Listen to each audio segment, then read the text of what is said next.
بسم الله الرحمن الرحيم. اللهم علمنا ما ينفعنا وانفعنا بما علمتنا إنك أنت السميع العليم. شباب السلام عليكم. Alors, Inch'Allah, on va voir une solution, donc la solution d'un examen de la session de février, donc 2021, pour la première année, ou bien les premières années préparatoires en matière de langage de programmation. La durée, donc, c'était 2 heures. Alors, l'examen, c'est 2 parties. Donc, la première partie, concernant les questions de cours, donc c'est un QCM.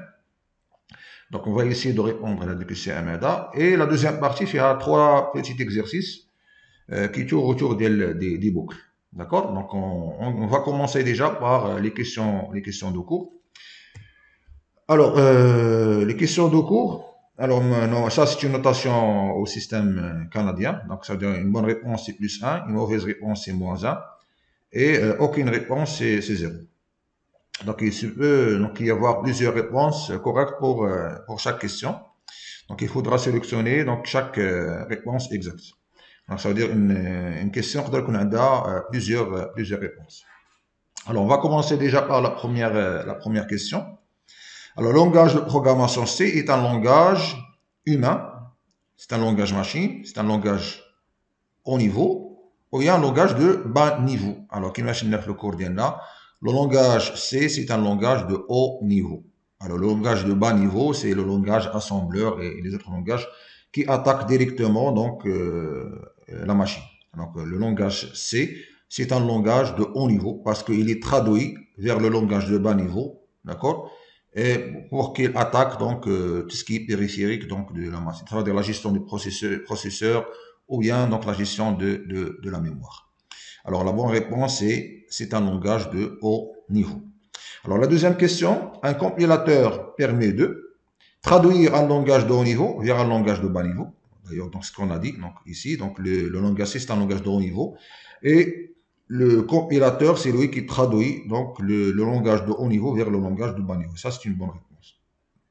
Alors, corrige les erreurs se trouvant dans le code source. Est-ce que le compilateur il corrige les erreurs? Non, il ne corrige pas les erreurs, mais il nous donne donc les lignes là où il contient des erreurs, donc des erreurs de syntaxe.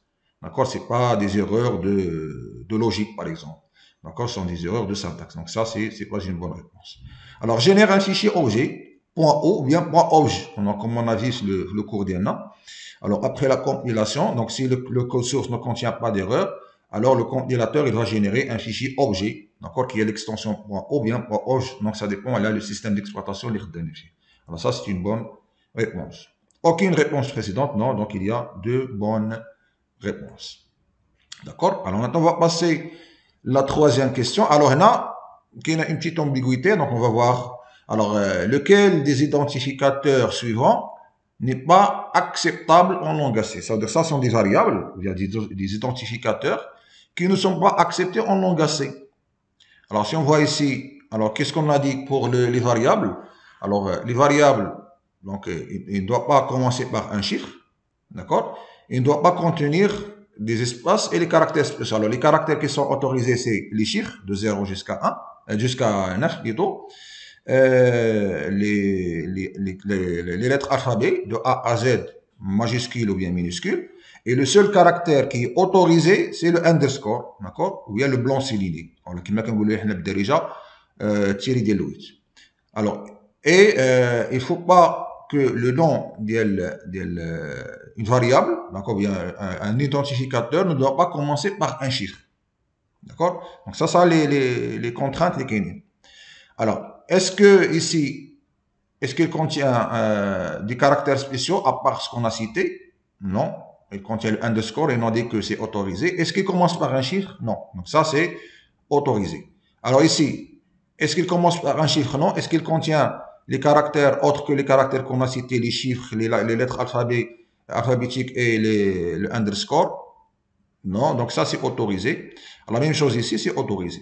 Alors, ici, toutes les réponses. Alors, Galolina, les identificateurs que le compilateur, le langage C, ne peut pas les accepter. D'accord? Il les accepte tous.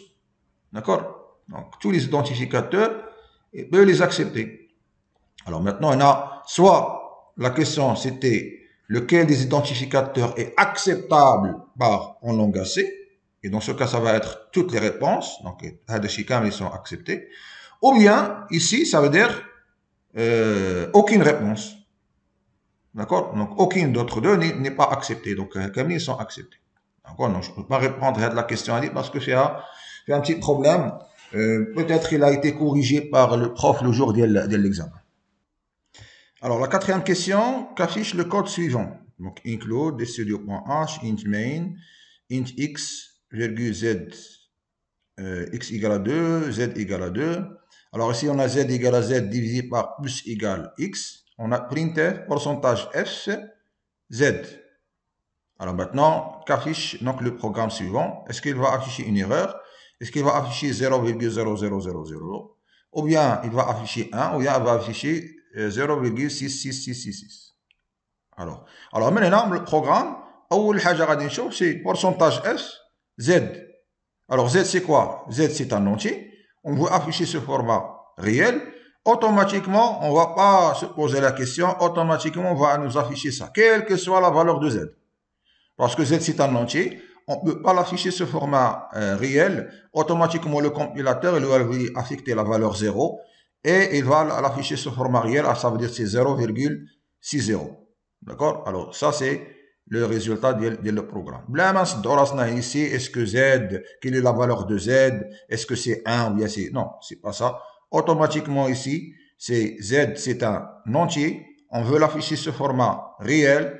C'est pas permis, donc il va nous afficher 0,000. Ça ne veut pas dire que la valeur de Z c'est 0. Non, quelle que soit la valeur de Z ici, il va nous afficher cette valeur-là. D'accord? Vous pouvez même tester.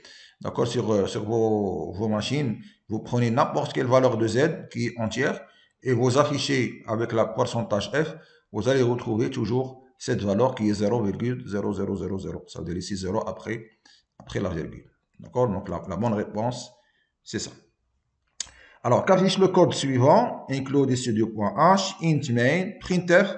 Dans l'examen, j'ai eu pourcentage D 15 sur 20. Alors, qu'est-ce qu'il va nous afficher? Est-ce qu'il va nous afficher une erreur? Ou bien 15 sur 20, ou bien 0,75, ou bien 0. Alors ici, 15, c'est quoi? 15, c'est un entier. D'accord? 20, c'est un entier. Alors, 15 divisé par 20, il va nous faire la division entière. Alors, 15 divisé par 20, normalement, c'est quoi? Normalement, c'est 0,75. D'accord? Mais non, il ne va pas nous afficher 0,75 parce qu'ici, il va faire la division entière. Ça veut dire qu'il va prendre seulement 0. Et on l'a affiché ce format entier, donc il va nous afficher 0. Ça veut dire qu'on ne va jamais avoir ici la valeur 15 sur 20 parce qu'on ne peut pas avoir ça. Il ne va jamais avoir 0,75 parce que ici, déjà, avec le pourcentage D, on ne va pas avoir cette valeur-là. D'accord? Même si on fait ici pourcentage F, on ne va pas avoir ça. D'accord? On va avoir 0,000. Parce que ici, la valeur ici, c'est quoi? C'est 15 divisé par 20. 15, c'est un entier. 20, c'est un entier. Alors, ça sera la division entière. Si on veut avoir 0,75, d'accord? Si on veut avoir 0,75, qu'est-ce qu'on va mettre ici? Il faut déjà avoir ici le pourcentage F. Et ça doit être un réel. Alors, on va le mettre, comme on va convertir ça en réel, soit on va ajouter entre parenthèses, alors je vais l'écrire ici, entre parenthèses, avant le pourcentage, avant le 15, entre parenthèses, je vais mettre ici le float. Donc, entre parenthèses, je vais écrire float. Pardon, float. Ou bien, je vais écrire 15.0 divisé par 20. C'est comme si j'ai converti le 15 qui est en entier en un réel. Mais à condition que ça soit être pourcentage F. Et comme ça, donc je vais avoir ici 0,15. Mais avec cette écriture-là, d'accord, avec cette écriture-là, d'accord, donc la valeur ici, ça sera 0. D'accord, donc la bonne réponse, c'est 0. Alors, l'instruction, ou bien sixième question, l'instruction switch sert à éviter les instructions while imbriquées, ou bien do while imbriquées, ou bien if else imbriquées, ou bien for imbriquées. Alors, le switch, c'est le if else imbriqué. au lieu de mettre if, else, if, else, if, else, on va utiliser l'instruction switch. Alors, parmi les opérateurs suivants, lesquels sont des opérateurs de comparaison? Alors, A égale. Alors ici, est-ce que c'est un opérateur de comparaison? Non, ça c'est opérateur d'affectation ou bien d'assignation. Alors, égal, égal, c'est pour la comparaison. Alors ici, il faut faire attention. Donc, les étudiants, ils confondent les deux. Égal, c'est pour l'affectation. Égal, égal, c'est pour la comparaison. Voilà. Alors ici, c'est différent. Oui, not égal. Oui, ça c'est une comparaison. On peut comme ça. Not égal. Not égal. Donc ça, c'est la bonne écriture. Donc ça, c'est l'inverse de l'égalité. D'accord? Alors ici, ça, c'est pas un opérateur, c'est égal différent. Donc on lui dit not égal. Le point d'exclamation, il est là, après le égal. Donc ça, c'est pas un opérateur de comparaison. Les deux, égal, égal et not égal. Point d'exclamation égal. Alors, qu'affiche le code suivant? D'accord? Alors, include studio.h, int main, int a égale à 1, b égale à 0 et c égale à 1. Alors maintenant, cette condition-là, est-ce que cette condition-là est vraie ou faux? Alors, vrai, qu'est-ce qu'on a dit pour la condition? Toute valeur différente de 0, elle est considérée comme vraie. Le faux, c'est 0. D'accord? Alors, on va prendre ça. Bien sûr, avec des priorités. Alors, qui est prioritaire? Est-ce que c'est le AND ou bien le OU? D'accord? Ou bien le OR? Le et ou bien le OU? Alors, la priorité, c'est pour le et. Alors, maintenant, comment on va faire? Alors, on va aller étape par étape. Alors, l'oulania, hadi, not A supérieur à C. Alors, la condition. Est-ce qu'elle est vraie ou faux? Est-ce que A, il est supérieur à C? A égale à 1 ou C égale à 1. Est-ce que A il est supérieur strictement à C? Non. Alors ici, ça sera 0. Alors qu'est-ce qu'on a? On a note 0. Note 0, c'est quoi? Note 0, là, il y a 1. Non, on va terminer. Ou. Alors ici, alors la priorité, واش غنديرو او مع هذه. D'accord? Ou bien ou مع هادشي كامل. Parce que qu'est-ce qu'on a? La priorité, c'est pour le A, le AND. Donc, on doit commencer déjà par ça. هادشي هو اللي خصنا نحسبوه. ماشي ندير هادي أو هادي. عاد باش أبقى نمشي للأند. Non. راه بحال اللي عندي هنا la multiplication مع l'addition. La priorité, c'est pour la multiplication. Alors, واش غندير هنا? A plus B. A plus B. Alors, A égale à 1. B égale à 0. 1 plus 0, c'est 1. Alors, ça, c'est vrai. Alors, بحال اللي عندي 1. And.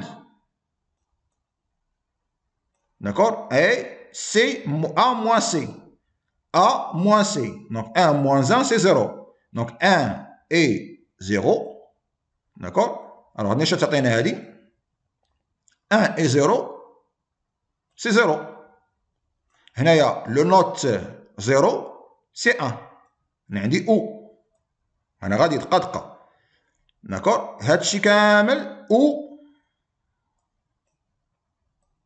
داكور هادشي اللي كاين باسكو هنا كاين اونتر بارونتيز باش نفرق ما بين واش ندير او مع ا بوحده ولا مع هادي. دونك عندي هادي كاينه ا او بي. ا او بي. ا ايكال كوا 1 بي ايكال 0 1 او 0 سي 1. دونك سي 1. هادشي كامل خصني نشوفو بعدا واش 1 ولا 0 واش غير ولا 1 او 0 سي كوا سي 1. 1 ou 1, c'est 1.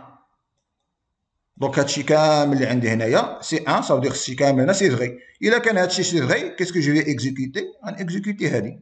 إلا كان faux, غادي نexécuter هادي. Donc, هادشي اللي غادي تexécuter هنايا. هنا ça peut pas être les deux. ما يمكنش تكون vrai ou faux à la fois. Ça veut dire هاد les deux l'écriture نحيدوهم. ما يمكنش. Parce que ما يمكنش عندي faux vrai et vrai faux en même temps. Non. soit وحده فيهم soit vrai soit faux. Alors maintenant بقات لي واش faux ولا vrai. Alors هنايا هاد لا كونديسيون هادي est-ce qu'elle est vraie? Oui, parce que le résultat اللي لقينا هنا c'est 1. D'accord? Alors maintenant le message qui va être affiché c'est faux. D'accord? Donc faux هي اللي صحيحه. D'accord? Alors هنا faut travailler comme ça. ماشي غير نجيو نبدا نطاطوني est-ce que c'est vrai? Non, نمشي بهاد لو تريتمون هذا بهاد لو كالكول. D'accord? Bien sûr, il faut respecter la priorité. Et aussi les parenthèses. La priorité aussi, quand tu les parenthèses. Et là, les autres opérateurs. Alors, qu'affiche le code suivant aussi? Alors, include studio.h, int main, x égale à 5, y égale à 2. Alors ici, y égale à plus x, et après on a y plus x. Alors déjà, on نحسبوا هذه الأولانية. y égale plus x.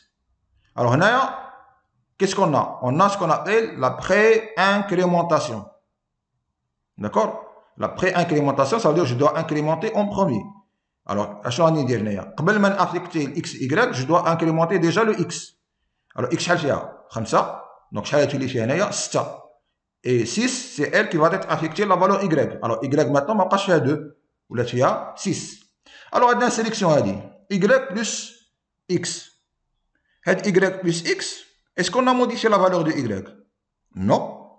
Est-ce qu'on a modifié la valeur de x? Non. Parce que maintenant, j'ai une affectation. باش تقدر تبدل لي هنايا y, خصها تكون عندي y égale y plus x. Donc هذه ما عندها لا محل لها من الإعراب. D'accord? Une instruction غير زايده هكذاك. Il ne fait rien. كدير حتى شي حاجه. D'accord? Alors هنايا بحال هادي ما كايناش. دونك اش بقى لينا هنايا y égale à combien كما قلنا égale à 6. Alors printf y, alors qu'est-ce qu'il va nous afficher? Il va nous afficher 6. D'accord? Je pense que c'est clair. هذه l'instruction هذه راه غير زايده. D'accord? Il ne va pas vous signaler une erreur, mais c'est comme ça. بحال حتى شي instruction qui sert à rien. بحال كتبتي i point virgule. D'accord? i point virgule c'est la même chose. بحال قلتي y plus هنا درتي ان تريتمون ولكن ما درتيش لافيكتاسيون لين فاريابل. Alors, pour transformer la boucle for suivante, il y a for i égale à 0, i supérieur ou égal à moins 25, i égale à i moins 5, printf passage. En une boucle while, il faut écrire. Alors, je نشوف وحده من هادو. واش هادي ولا هادي ولا هنا اول حاجه بعدا. اول حاجه غادي نشوف هنا عندي supérieur à moins 25. نسيبوز انا كاع انا ما عارفش. داكور ما عارفش كاع واش هادي صحيحه ولا ما صحيحاش. هنا عندي supérieur strictement moins 25 وهنا عندي supérieur ou égal à 25. Donc كون كانت عندي هنايا moins 25, je peux poser la question. نقدر نقول نو هاد l'écriture ما كايناش هادي ما صحيحاش ديجا. داكور ندوز هنا. Alors i égale à 10 while i supérieur ou égal à moins 25 printf passage. Alors qu'est-ce qu'il manque هنا؟ دونك كاينين جوج حوايج. هنايا عندي ديجا عندي هنايا supérieur strictement وما عنديش لا ديكريمونطاسيون اللي هي i égale à i moins 5. دونك هذه حتى هي ناقصه دونك ماشي هي هذيك. i égale à 10 while i moins 5. alors هنا في الوايل اش كيكون عندنا نورمالمون؟ في الوايل خاصها تكون عندنا لا كونديسيون. داكور هنا on doit avoir la condition. donc حتى هذه à éviter. donc هنا on procède par élimination. les réponses اللي ماشي هما هذوك كنحيدهم. ناش بقات لي هاد الاخرى مي جو دوا ماسيغي واش صحيحه ولا ما صحيحاش.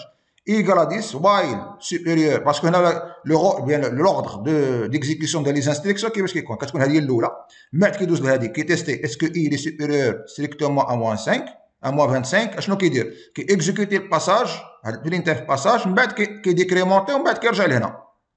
داكور الوغ هنايا i égale à 10 while i supérieur strictement à 25. si c'est vrai كيدخل il va afficher passage من بعد il va décrémenter ومن بعد غادي يرجع. D'accord? Donc c'est exactement le traitement de la boucle for. Donc la bonne réponse c'est D. Alors contrairement à la boucle while, la boucle do while s'exécute. Donc هذه شفناها وعاودناها plusieurs reprises. La boucle do while, donc كاينه do, je fais le traitement après كتكون la condition. Par contre while كاينه la condition من الاول. Ça veut dire يقدر تكون la condition fausse وما يدخلش la boucle. Par contre la boucle do while, il exécute le traitement عاد باش كيكون la test من بعد à la fin. Ça veut dire هنايا l'instruction est exécutée au moins une seule fois. D'accord? 0 fois. D'accord? Peut-être avec la boucle while. Il est quand la condition below force. Mais avec do while, il est exécuté au moins une seule fois. N fois, ça peut être la boucle for, ça peut être la boucle while, ça peut être la boucle do while. On ne peut pas savoir, non, on peut savoir. Donc le nombre des itérations.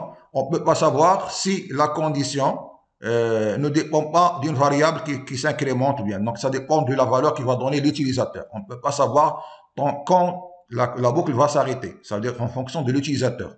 Par exemple, saisir des nombres jusqu'à ce que la valeur va être négative, par exemple.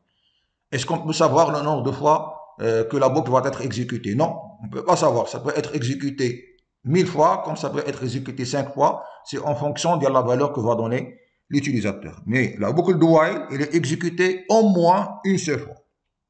D'accord? Alors ça, c'est pour les questions de cours. Maintenant, on va passer les exercices. D'accord? Donc, il y a 3 exercices.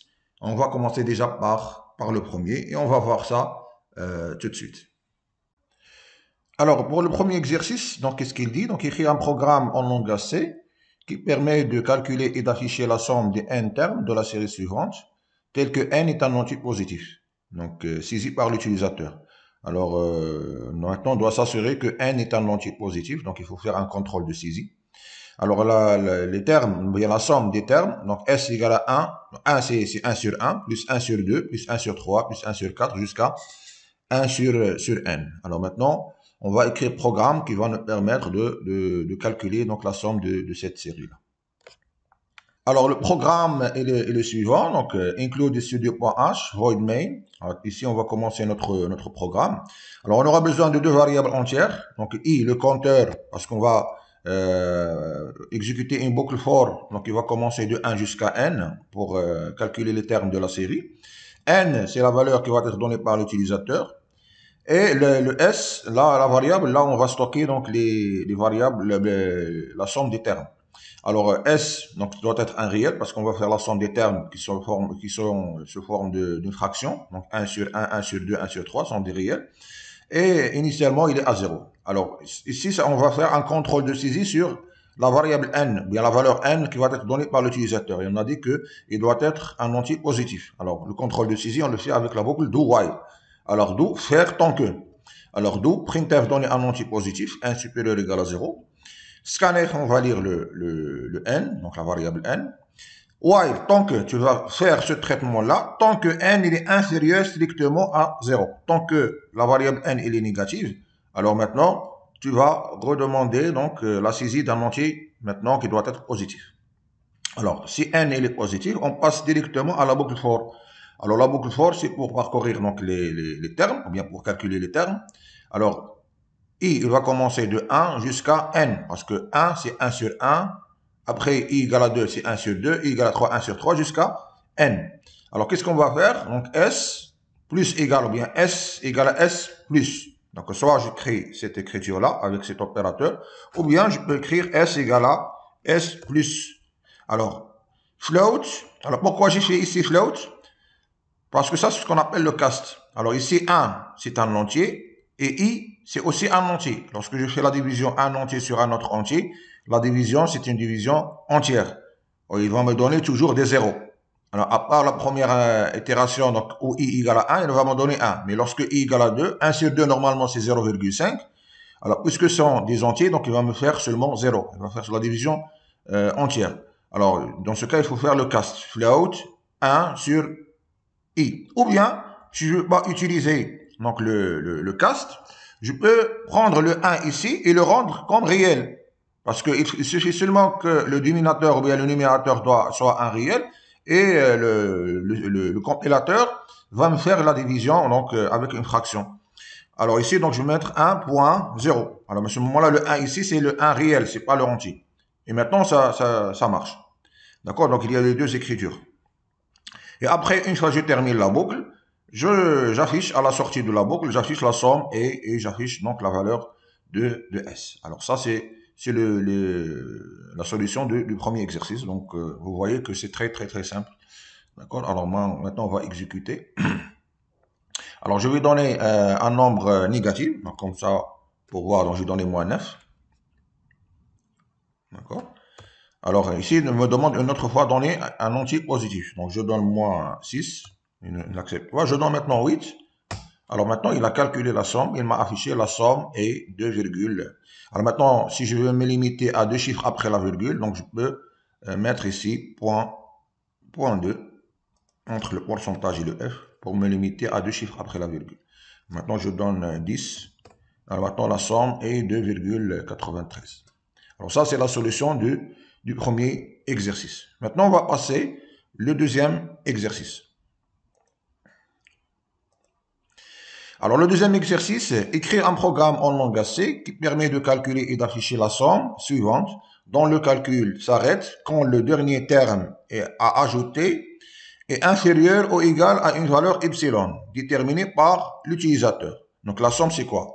C'est S égale à 1 sur 1, plus 1 sur 3. Maintenant, c'est pas 1 sur 2. Donc, même 7 inches. Ils sont pas successifs. Maintenant, si vous remarquez, le dénominateur, c'est les nombres impairs. D'accord? Donc, 1, 3, 5, 7, 9, 11, et ainsi de suite.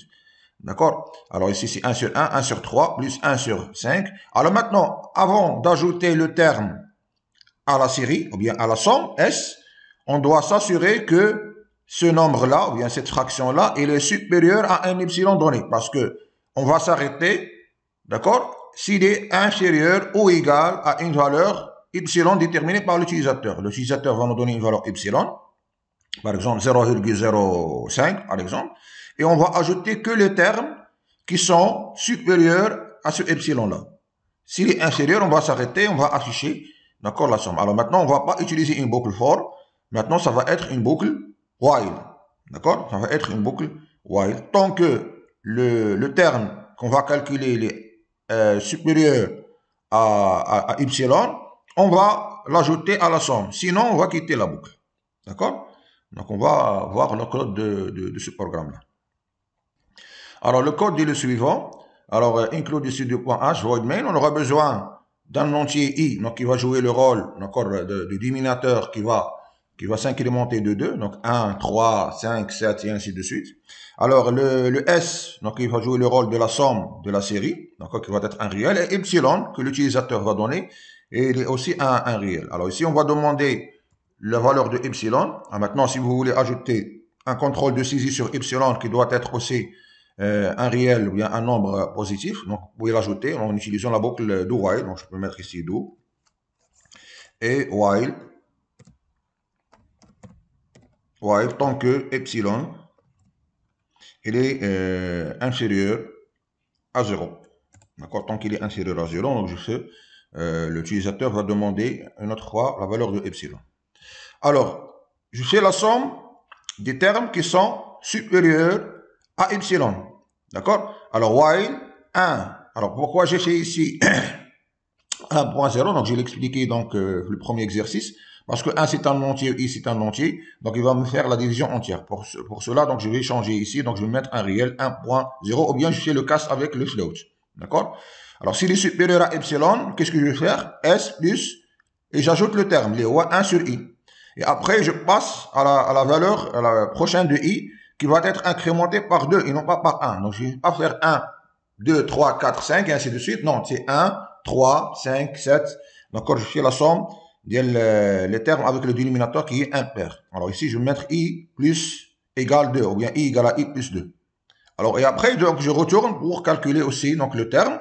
Et je dois m'assurer est-ce qu'il est supérieur à epsilon. S'il est supérieur à epsilon, je l'ajoute et ainsi de suite. Jusqu'à ce que le terme soit inférieur ou égal à epsilon et je sors de la boucle.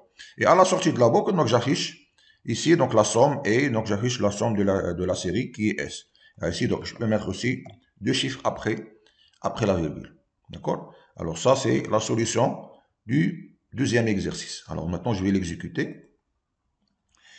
Alors, donner epsilon, je donne par exemple moins 9, donc il ne va pas l'accepter. Moins 0,2, il ne va pas l'accepter. Mais maintenant, je fais 0,03, par exemple. Alors maintenant, il va l'accepter, il va me calculer la somme. La somme est 2,40. Donc comme ça, c'est la somme de la série. Alors maintenant, je vais exécuter, je vais donner une valeur plus petite. Donc je vais donner 0,001, mais 0,0006 par exemple. Alors, si la somme, c'est 4,34. D'accord? Alors, ça, c'est la solution du deuxième exercice. Maintenant, on va passer le troisième exercice. Alors, le troisième exercice, qu'est-ce qu'il dit? La suite du Syracuse ou conjoncture de Syracuse est une fonction mathématique qui repose sur un principe simple. Alors bien sûr, comme par exemple chez série ou là, chez un terme mathématique ou là, quelque chose comme ça, d'accord? Il ne faut pas paniquer maintenant parce qu'ils vont vous expliquer de quoi il s'agit. D'accord? ما تمشيش غير مع السميه سيراكوس تقول هذه راه شي حاجه ديال جايه من المريخ ولا شي حاجه. Non. Maintenant, ils vont vous expliquer de quoi il s'agit. Alors, le principe, c'est quoi? On part d'un nombre entier n strictement positif, d'accord? S'il est pair, alors on va donner un nombre n qui va être strictement positif. S'il est pair, on le divise par 2. Il y a le nombre n pair, on va le diviser par 2. S'il est impair, qu'est-ce qu'on va faire? On va le multiplier par 3 et on ajoute 1. D'accord? Il y a le nombre impair, on va le multiplier par 3, on rajoute les 1, on va rajouter 1. En effectuant cette opération plusieurs fois, donc le traitement raditiout, alors maintenant avec un goût raditiout, ça veut dire qu'on dans une boucle, on obtient une série d'entiers qui se termine toujours à la valeur 1. Alors maintenant, la série, la valeur égale à 1. Maintenant, la condition d'arrêt, c'est lorsque le n égale à 1. Alors maintenant, le n égale à 1, mais qui trouve le traitement, après des opérations de la multiplication, de la division par 2 et la multiplication par 3, rajouter 1, à un moment donné, avec la valeur de n va être égale à 1. Lorsque la valeur de n est égale à 1, on va arrêter donc, le traitement. Par exemple, la valeur ici, c'est n égale à 17. Donc, dans la suite suivante, donc, de suite. Donc, n, est-ce qu'il est positif? Oui. Est-ce qu'il est pair? Non, il n'est pas pair. Donc, il est impair. Il est quand impair, on va le multiplier par 3, on va ajouter 1. Si on multiplie par 3, ça va nous donner combien? Donc, 17 multiplié par 3, c'est 51. Plus 1, c'est 52. Et après, on va faire la même chose. D'accord? Alors, le travail à faire, c'est écrire un programme en C qui demande un nombre n à l'utilisateur et qui affiche les valeurs successives de la suite, donc de Syracuse, relatives à ce nombre, en s'arrêtant bien sur A1. Le programme devra indiquer le nombre d'itérations nécessaires pour parvenir à 1. Donc, il dit شحال من مرة تعاود هذا le traitement, d'accord, باش يلا نوصل ل 1. D'accord, on doit aussi compter le nombre des itérations. Alors, pour mieux expliquer ça, donc j'ai fait un organigramme, d'accord, qui va nous démontrer donc l'enchaînement ou l'exécution de le programme. On va commencer déjà par le début du programme. Après, on va utiliser le i, donc on va l'initialiser à 0, donc c'est elle qui va jouer le rôle pour compter le nombre des itérations. On va demander à l'utilisateur à le n, donc lire le n. Après, on va tester. Si n il est pair, si c'est oui, d'accord, on va mettre n égale à 1 sur 2, donc on va diviser 1 par 2. Et après, on va afficher le n, donc la nouvelle valeur de n, et on va incrémenter le i. Donc ça, c'est la première itération. Si sinon, ça veut dire n il est impair, donc on va changer la valeur de n, donc c'est n fois 3 plus 1.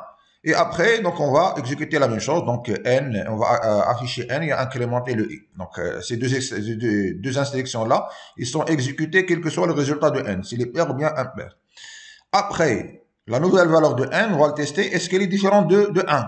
Pour savoir est-ce qu'on va s'arrêter ou bien on va recommencer le traitement. Si c'est oui, s'il est différent de 1, on va refaire le traitement. Donc notre boucle, c'est ici. C'est la boucle do, while, faire, on va faire le traitement. Tant que n il est différent de 1, on va refaire. Si c'est non, qu'est-ce qu'on va faire? On va afficher le i, donc le nombre des itérations. On va afficher combien de fois on a exécuté le traitement. Et c'est la fin de le programme. D'accord? Alors maintenant, on va voir donc ça sur machine. Alors maintenant, donc le début du programme d'Enna, c'est ça. Donc include studio.h, void main. Ici, on va déclarer les deux variables n et i. Donc i doit être initialisé à 0. Et ici, on va demander à l'utilisateur, la valeur de n, l'igna doit être supérieure ou bien strictement positif. Alors, on va faire ici un contrôle de saisie. Donc, faire tant que n est inférieur ou égal à 0. Donc, on va redemander donc la valeur de n. Alors, ici, la boucle d'Enna, do. Alors, contrôle, on va tester. Si n il est pair, alors par quoi on va savoir que ce n il est pair? Si modulo 2 égale à 0. Si n modulo 2 égale à 0, ça veut dire qu'il est pair. Qu'est-ce qu'on va faire? N égale à 1 sur 2. Sinon, s'il est impair, donc n égale à n fois 3 plus 1. D'accord? Et à la sortie, donc soit n il est pair, soit il est impair, on va afficher le n et on va incrémenter le i. Donc ça, c'est la première itération. Et ici, on va venir vers le while pour savoir est-ce qu'on va continuer le traitement ou bien on va quitter. Alors, n, est-ce qu'il est différent de 1? Si c'est oui, on va reboucler. Si c'est non, on va quitter la boucle pour afficher le nombre des itérations. Et c'est la fin de le programme, la fin de le traitement. D'accord? Alors ça, c'est notre solution dès le troisième exercice. On va l'exécuter.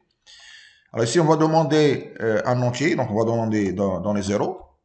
On ne va pas l'accepter. On va donner moins 9, il ne va pas l'accepter parce que le n doit être strictement positif. On va donner 17. Donc, la valeur, elle est au niveau de l'exercice. L'exemple. Voilà, ça, c'est le résultat de l'état tout à l'heure. 52, 26, 13, 40, jusqu'à 1. Et ici, le nombre des itérations est 12. Donc, il a exécuté le traitement 12 fois. D'accord? On va exécuter avec une autre valeur. Donc, on va donner, par exemple, 25. Voilà, donc ça c'est la valeur, l'ENA. Donc il a exécuté le traitement 23 fois. D'accord? On va donner ici maintenant une valeur paire, il y a 60 par exemple. Alors ici, donc il a exécuté le traitement 19 fois. D'accord? Donc s'il est paire l'ENA, il va le diviser par 2. Donc 60 divisé par 2, c'est 30. Alors 30 aussi, il est paire, il va le diviser par 2, c'est 15. D'accord? Et ainsi de suite.